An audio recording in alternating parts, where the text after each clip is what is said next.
कहानी है सीतमपुर के गणेश की। गणेश को खाना खाना और खाने की प्रतियोगिता में जाना बेहद पसंद था। गांव से कोसों दूर भी अगर कोई निमंत्रण होता तो गणेश वहां पहुंच जाया करता। गणेश की माँ और उसकी पत्नी छवि उससे बहुत परेशान थे। एक दिन गणेश घर पर बैठकर गन्ना चूस रहा था। अरे अब तो बस कीजिए, लोग आपको खब्बू बुलाते हैं और एक आप हैं जो दिन भर खाते रहते हैं। इन गांव वालों की वजह से खाना भी छोड़ दूं क्या मैं? मेरे ये तंदुरुस्त दांत हैं, मैं खाना खाना नहीं बंद करने वाला हूँ। आपसे तो बात करना ही व्यर्थ है, जब देखो तब झगड़ा। कभी कभी तो मुझे ऐसा लगता है जैसे मैं मुंह भी खोलता हूँ तो झगड़ा शुरू हो जाता है। मेरा खाना निकाल कर मुझे दे दो। छवि गुस्से से किचन में जाती है और जली हुई कड़क रोटियों में अचार लगाकर गणेश को परोसती है। अब मजा आएगा जब इन्हें पता चलेगा कि पत्नी क्या होती है और पत्नी का गुस्सा क्या होता है। आज सिर्फ अचार रोटी क्यों? चलो ये भी ठीक है। लेकिन गणेश के दांत इतने मजबूत थे कि छवि के कड़क पत्थर जैसी रोटियां भी गणेश ने खत्म कर दी। हे भगवान, कुछ नहीं हो सकता इस आदमी का। आज की रोटियां अच्छी थीं, हमेशा ऐसी ही बनाया करना। गणेश अपनी पेट पूजा करके घर से बाहर निकल गया। तब उसे उसके बचपन का दोस्त किशन मिला। अरे गणेश भाई, कहाँ जा रहे हो? पेट खाली खाली नजर आ रहा है। हाँ, आज मैंने थोड़ा ही खाया। वो क्या है ना, तुम्हारी भाभी ज्यादा काम करके थक जाती हैं, इसीलिए। वैसे तुम कहाँ जा रहे हो? पास ही के गांव में विदेश से दांतों के डॉक्टर आए हैं और मुफ्त में चेकअप कर रहे हैं। तुम भी चलो। नेकी और पूछ पूछ, ये भी कोई कहने की बात है? गणेश अपने दोस्त किशन के साथ पास ही के गांव में चला जाता है और वहां जाकर देखता है कि विदेशी डॉक्टर सभी के दांतों का मुफ्त में जांच कर रहे हैं। तुम पान खाना बंद कर दो। तुम्हारे दांत इतने लाल हो गए हैं कि मैं मसूड़े और दांत में फर्क ही नहीं समझ पा रहा। जैसा आप कहें, आ जाओ, तुम दोनों मेरे पास आ जाओ। डॉक्टर की बात सुनकर गणेश और किशन उसके सामने वही कुर्सी पर बैठ गए और जैसे ही उस विदेशी डॉक्टर ने गणेश के दांतों की जांच की तो वो हक्का बक्का रह गया और कहने लगा, ओह माय गॉड, तुम्हारे दांत इतने मजबूत हैं कि तुम इससे कुछ भी खा सकते हो। मजबूत कैसे नहीं होंगे? बचपन से मैं 2 बार दातुन जो करता हूँ।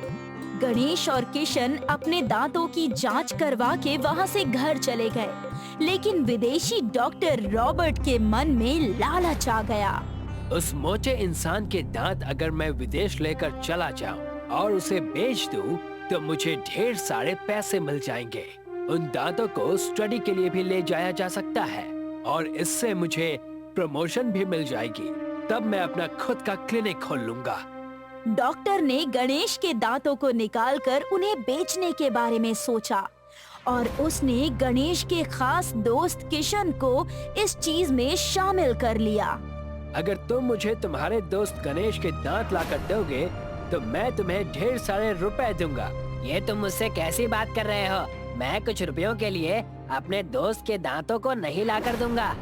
पूरे 10,000 दूंगा। कब और कितने दांत मुझे कहाँ लाकर देने हैं, बस इतना बता दीजिए। इतने सारे पैसों से कितना भला होगा मेरा।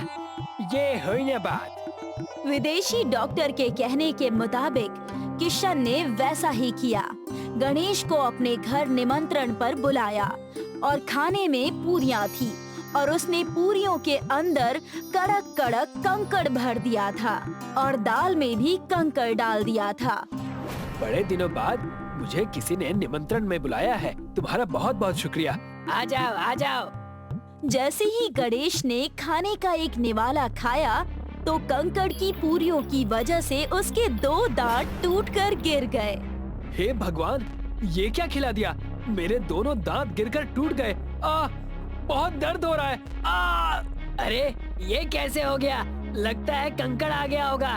तुम उस निवाले को फेंक दो, मेरे दांत जोर से दर्द कर रहे हैं। गणेश किशन के घर पर ही अपने दांतों को छोड़कर विदेशी डॉक्टर के चिकित्सालय चला गया। किशन और उस विदेशी डॉक्टर का षड्यंत्र काम कर गया था। अब मजा आएगा। एक दांत कहाँ था? यहाँ तो दो दो दांत पड़े हैं, इसे जाकर उस विदेशी को दे देता हूँ, मजा आएगा।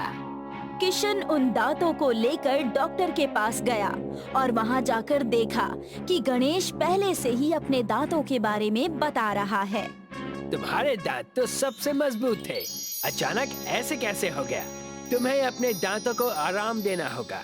जैसा आप कहें डॉक्टर साहब, अब से मैं कोई भी कड़क चीज नहीं खाऊंगा। गणेश रोते हुए वहां से चला गया और सारी बातें जाकर उसने अपनी पत्नी छवि को बताई। हो ना हो इसमें जरूर उस किशन और डॉक्टर की चाल है। आप चिंता मत कीजिए जी, मैं उन्हें अच्छे से देख लूंगी। हर जगह गणेश के दांतों की बात फैल गई। पूरे गांव ने उसे बिना दांतों का गणेश कहना शुरू कर दिया। सारे गांव वाले उसे जबरदस्ती निमंत्रण देकर उसकी बेइज्जती कर रहे थे दांतों की वजह से। कुछ दिन बीत चुके थे। गांव की एक महिला ने सभी गांव वालों को पूजा के लिए अपने घर पर निमंत्रण दिया। आओ गणेश भाई, मैंने खास आज खाने के लिए दाल और पूरियां बनाई है, वो भी बिना कंकड़ वाली। इससे तुम्हारे दांत नहीं टूटेंगे। आप सबने मुझे यहाँ बेइज्जत करने के लिए बुलाया है क्या? क्यों? तुम भूल गए? जब भी तुम अपनी दांतों की मजबूती दिखाते, तब हमें अपने मजबूत दांतों के बारे में ताने मारा करते थे। गणेश वहाँ से बिना कुछ खाए ही बेइज्जत होकर चला गया और जैसे ही वो गांव के बाहर पहुँचा, उसने एक व्यापारी को मलहम बेचते हुए देखा। आ जाओ, आ जाओ, आ जाओ, कोई भी दर्द की तकलीफ दूर कर लो। आ जाओ, आ जाओ, आ जाओ, जादुई मरहम लगा लो। गणेश ने जैसे ही उस व्यापारी की बात सुनी, वो उसके पास चला गया। क्या इससे मेरे दांत फिर से आ जाएंगे? दांत क्या, इससे पूरा शरीर आ जाएगा। क्यों? इसमें कौन सा जादू है? जादू नहीं, ये एक चमत्कारी मरहम है जिसे कई दुर्लभ जड़ी बूटियों से बनाया गया है। इससे तुम्हें जहाँ कहीं भी दर्द हो वहाँ लगा लो और उसके ऊपर मिट्टी लगा लो। उसके बाद तुम्हारा दर्द छूमंतर हो जाएगा। और अगर ऐसा नहीं हुआ तो मैं ये कह दे रहा हूँ, तुम्हें ये मरहम पूरे शरीर में लगाना होगा। व्यापारी से मलहम लेकर गणेश ने अपने दांतों पर लगा लिया। देखते ही देखते थोड़ी ही देर में गणेश के 2 नए मिट्टी के दांत आ गए। ये क्या? ये तो सच में जादुई मिट्टी के दांत हैं। मेरे दांत वापस आ गए, मेरे दांत वापस आ गए। अरे अरे, ये क्या कर रहे हो? अब अपने जादुई दांतों से तुम ट्रैक्टर भी खींच सकते हो। गणेश इतना खुश हुआ कि उसने व्यापारी का हाथ चूम लिया और उसे थोड़े से पैसे देकर वहाँ से चला गया और जाकर ये बात अपनी पत्नी को बताई। सच? तुम्हारे दांत अब मिट्टी के हो गए? आओ, मैं तुम्हें एक कारनामा करके दिखाता हूँ। गणेश छवि को लेकर गांव के चौराहे पर गया और अपने दांतों से रस्सी को पकड़कर एक बड़े से ट्रैक्टर में फंसा दिया और बड़े से ट्रैक्टर को खींचने लगा। मिट्टी के दांत इतने मजबूत थे कि ट्रैक्टर चलने लगा। पूरे गांव में ये बात आग की तरह फैल गई और पूरे गांव ने चौराहे पर गणेश को ये कारनामा करते हुए देख लिया। वहीं उसका दोस्त किशन भी आया हुआ था।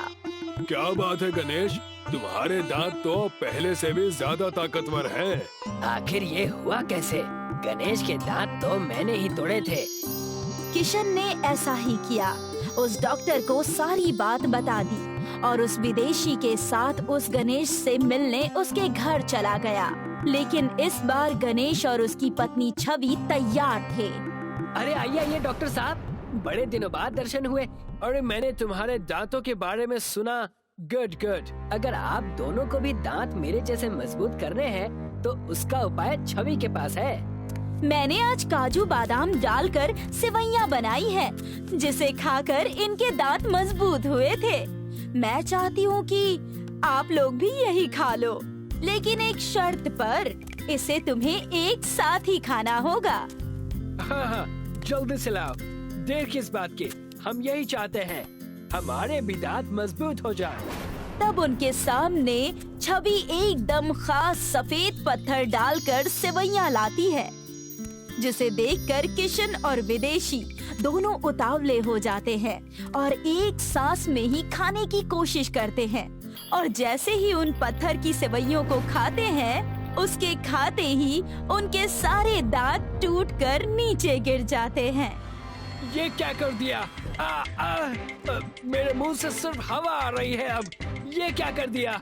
अब मैं ब्रश कैसे करूँगा? हे भगवान! इस तरह गणेश और उसकी पत्नी छवि ने अपने टूटे हुए दांतों का बदला ले लिया और गांव भर में फिर से अपने मजबूत दांतों की वजह से जाना जाने लगा। एक गांव में रामू रहता था। वो मोची का काम किया करता था। उसकी पत्नी रूपमती भी उसके काम में उसका हाथ बटाती। रामू के संतान न होने के कारण रामू और रूपमती हमेशा दुखी रहते। दिन भर में रामू जितना कमाता, उसमें ठीक से उसके घर का राशन भी नहीं आ पाता था। रामू, ये लो जूते सिल दो और अच्छे से सीना। पिछली बार की तरह कमजोर मत सीना। क्या बताऊं साहब, उम्र होने की वजह से ठीक से दिखाई नहीं देता और कमजोरी से जूते चप्पलों में टांके नहीं लगा पाता। तुम जाओ आराम करो, मैं इसे कहीं और से करवा लूंगा। ये लो कुछ पैसे, ये तुम्हारे काम आएंगे। अरे नहीं साहब, गरीब जरूर हैं, बेबस नहीं। दिन भर मोची की दुकान पर बैठकर रामू ने कुछ ही पैसे कमाए थे और उससे वो उस दिन के घर का राशन लेकर चला गया। अरे ये क्या, केवल आटा और दाल? इसमें ना तो तेल है और ना ही चावल। काश हमारा भी बच्चा होता। हमारे इतने खेत खलिहान हैं, उसे जोत कर हमें नई नई सब्जियां खिलाता। जो चीज तकलीफ देती है उसके बारे में ज्यादा बातें नहीं करते। आप हाथ मुंह धो लीजिए, मैं खाना लगा देती हूँ। अगले दिन सुबह जब रामू अपनी मोची की दुकान खोलने गया तो वहाँ पर उसे एक गाड़ी ने ठोकर मार दी। रामू की हालत खराब होने के कारण उसे गांव के क्लिनिक में भर्ती कराया गया। रूपमती रामू को लेकर घर चली जाती है और घर के खर्चे और राशन का सोचकर वो बहुत बुरा महसूस करती है। अब हम क्या करेंगे? कुछ पैसे थे तो वो मेरी दवाई में खर्च हो गए। तुम्हें मोची का काम भी नहीं आता, वरना थोड़ा सा तो काम बन जाता। आप उसकी चिंता मत कीजिए, मैं उसका कोई ना कोई जुगाड़ कर लूंगी। आप बस आराम कीजिए। रूपमती किचन में जाकर बचे हुए आटे से रोटी बनाने की तैयारी करने लगती है। तभी उसी आटे से एक छोटा सा पुतला बनाकर उसे देखने लगती है। काश मेरा भी एक प्यारा सा बच्चा होता जो हमारी देखभाल करता और खेतों में नई नई सब्जियां उगाकर हमें बनाकर खिलाता। रूपमती उस पुतले को देखकर रोने लगती है। उसके आंसू जैसे ही उस पुतले पर गिरते हैं, उसमें जान आ जाती है। माँ, तुम रो मत, मैं हूँ ना। पुतले की आवाज सुनकर रूपमती चौंक गई और उसे देखकर कहने लगी, तुम कैसे बोल सकते हो? ये कैसे हो सकता है? मुझे तुमने ही बनाया है। मेरा बस साइज छोटा है, बाकी तो मैं सारे काम कर सकता हूँ। आटे का पुतला बाजार सब्जी लेने चला जाता है। पुतला जब बाजार जाता है तो छोटे से पुतले के पीछे एक बिल्ली पड़ जाती है और वो अपनी जान बचाकर वहाँ से भागने लगता है। अरे भागो भागो भागो, ये तो मेरी जान के पीछे ही पड़ गई है। बिल्ली से बचने के लिए पुतला एक बड़े से आटे की बोरी में घुस जाता है और वो बिल्ली वहाँ से चली जाती है। देखते ही देखते आटे की बड़ी सी बोरी फटने लगती है और अचानक पुतला और बड़ा हो जाता है, जैसे कि वो कोई इंसान हो। पुतला दाल, चावल, पापड़ और कुछ दवाइयाँ लेकर घर आ जाता है। माँ, देखो मैं आ गया और मैंने दाल, चावल और कुछ पापड़ भी लिए हैं। इसकी तुम खिचड़ी बनाकर हमें परोसना। अरे, तुम इतने बड़े कैसे हो गए? मुझे तुम्हारी कितनी चिंता हो रही थी, लेकिन अब तुम्हें देखकर अच्छा लग रहा है, मेरा राजा बेटा। आटे का पुतला उनका बेटा बनकर उनकी खूब सेवा करता। तीनों एक दूसरे के साथ बहुत खुश थे। देखते ही देखते पुतला खेती बाड़ी करने लगा। रामू की तबीयत भी ठीक हो चुकी थी। माँ, पिताजी, देखिए आपके लिए क्या लाया हूँ। माँ, ये साड़ी, और पिताजी आपके लिए नया कुर्ता। मुझे कभी किसी ने कोई उपहार नहीं दिया था। अच्छा किया भगवान ने कि तुम हमारे पास आए। मैं तो पहले से ही बहुत खुश हूँ। हमारा ख्याल रखने वाला अब कोई है। बस तुम हमें छोड़कर कहीं मत जाना। तुम इसकी चिंता मत करो। तुम सबको छोड़कर मैं कहीं नहीं जाऊंगा। सब खुशी खुशी रह रहे थे। हर एक चीज अच्छी हो गई थी। आटे का पुतला, जिसका दोनों ने मिलकर संदीप नाम रख दिया था। एक दिन गांव में आग लगने के कारण सब बेहाल हो गए। लोग परेशानी से भागने लगे। रामू और रूपमती ने भी अपनी जान जैसे तैसे बचाई, लेकिन संदीप यानी पुतला बेहोश हो गया था। उसका रंग मानो काला हो गया हो। अरे, ये क्या हो गया मेरे बच्चे को? हे भगवान, कोई डॉक्टर को बुलाओ। पता नहीं भगवान हमसे क्या चाहते हैं। इतनी दुर्दशा। एक बेटा मिला था, आपने उससे भी हमसे छीन लिया। रूपमती और रामू फूट फूट कर रोने लगते हैं। रूपमती के आंसू जैसे ही संदीप यानी पुतले पर पड़ते हैं, उसमें जान आ जाती है। माँ, रो मत। देखो, मैं अब आटे का नहीं रहा। अब मैं एक असली इंसान हूँ जो तुम्हें कभी छोड़कर नहीं जाएगा। क्या सच? भगवान, तेरा लाख लाख शुक्र है। आपने हमारा बेटा हमें वापस कर दिया। आटे का पुतला संदीप और उसके माँ बाप सब सुखी सुखी खुशहाल जिंदगी जीने लगे। कमलपुर नाम का एक गांव था, जिस गांव के आधे से ज्यादा लोग बर्तन, कांच की चूड़ियाँ बनाने और उन्हें बेचने का काम किया करते थे। उसी गांव में गजोधर रहता था, जिसकी खुद की चूड़ियों और कंगन की दुकान थी। गजोधर बहुत ही सच्चा और ईमानदार दुकानदार था। वो तरह तरह की चूड़ियाँ बनाने का काम किया करता था। कंगन और चूड़ियों के व्यापार में गजोधर का साथ उसका साला प्रमोद दिया करता था। सुबह के 11 बज रहे हैं, अभी तक प्रमोद तुम दुकान नहीं गए? कल रात मैंने थोड़ा ज्यादा खा लिया था, इसी वजह से सुबह मेरी आंखें नहीं खुली। मैं तुरंत जा रहा हूँ और दुकान खोलूंगा। हमारी पहले से ग्राहकी कम है, ऊपर से तुम लापरवाही कर रहे हो। डुबा कर ये मानोगे क्या? गजोधर के ताने सुनकर प्रमोद गुस्से से घर से चला जाता है। रास्ते में उसे उसका पुराना दोस्त यानी कि श्याम मिल जाता है। अरे प्रमोद, इतनी तेजी से कहाँ जा रहा है? यहाँ तो आ, चल हम क्रिकेट खेलने जा रहे हैं, तू भी आजा। यार, अभी दुकान खोलनी है, कल मैं सुबह आ जाऊंगा जल्दी उठ के तुम्हारे साथ खेलने। दुकान तो चलती रहेगी, चल अभी खेलते हैं। इतने में ही वहाँ गजोधर आ जाता है। तुम अब तक यहीं हो? मेरा व्यापार चौपट करके ही सांस लोगे क्या तुम? तुम्हें पता है कि आज या कल में हमारे दुकान को एक बड़ा सा ऑर्डर मिलने वाला है चूड़ियों का, और तुमने फिर भी लापरवाही की। कब तुम्हें समझ आएगी? कब जाकर तुम आगे बढ़ने की इच्छा रखोगे? जी, अब से मैं इस बात का ध्यान रखूंगा और आपको शिकायत का मौका कभी नहीं दूंगा। कुछ ही देर में उनकी दुकान में शहर से व्यापारी आ जाते हैं। वैसे तो हम एक बार सुबह भी आपकी दुकान के पास आए थे, लेकिन उस वक्त दुकान बंद थी आपकी। अरे मैं वो थोड़ा घर के काम से हम बाहर थे इसलिए। वैसे हमें आपसे कांच के कंगन, चूड़ियों का सौदा करना है। हमारे राजस्थान में कांच के कंगन और चूड़ियां बहुत पहने जाते हैं, और आप जैसा अच्छा चूड़ियां बनाने वाला कोई हमें मिला नहीं है। तो हम चाहते हैं कि आप हमारा ऑर्डर स्वीकार करें।